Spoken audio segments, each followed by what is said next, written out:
মানবিক সহায়তা নয়, রাজনৈতিকভাবেই রোহিঙ্গা সংকটের সমাধান করতে হবে, আর সে পথ খুঁজতেই কাজ করছে জাতিসংঘ। একথা জানিয়েছেন জাতিসংঘ মহাসচিবের দূত আহমেদ আল মেরাইখি।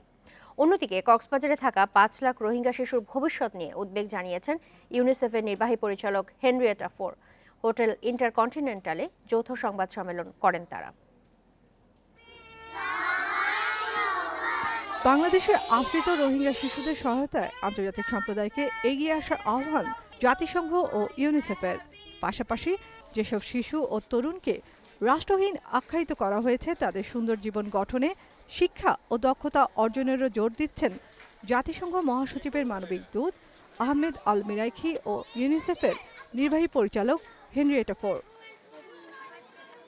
কক্সবাজারের আশ্রয় শিবির পরিদর্শনের অভিজ্ঞতা তুলে ধরে আহমেদ আল মিরাইখি বলেন, নিরাপত্তা ও অধিকার নিশ্চিত করেই রোহিঙ্গারা নিজ দেশে ফিরে যেতে চায়।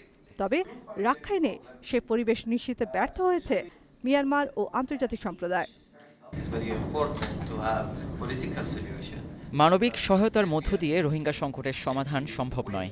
বিশ্বের অন্যান্য দেশ যেমন সিরিয়া, ইয়েমেনের ক্ষেত্রেও আমরা দেখেছি এ ধরনের সংকটে প্রয়োজন রাজনৈতিক সমাধান। এক্ষেত্রেও আমরা সে বিষয়ে মনোযোগ দিচ্ছি।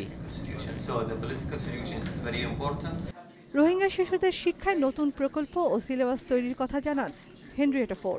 সে আদলে দক্ষ শিক্ষক তৈরিতেও গুরুত্ব দিচ্ছে ইউনিসেফ। রোহিঙ্গা শিশু ও তরুণরা শিক্ষা ও কারিগরি দক্ষতা অর্জন করলে আশ্রয় শিবিরের পাশাপাশি রাখাইনে কর্মসংস্থানও সহজ হবে বলে মনে করেন হেনরিয়েটা ফোর। বিশ্বায়নের এই যুগে ডিজিটাল দক্ষতা অত্যন্ত গুরুত্বপূর্ণ। এক্ষেত্রে ইংরেজি শেখাও জরুরি।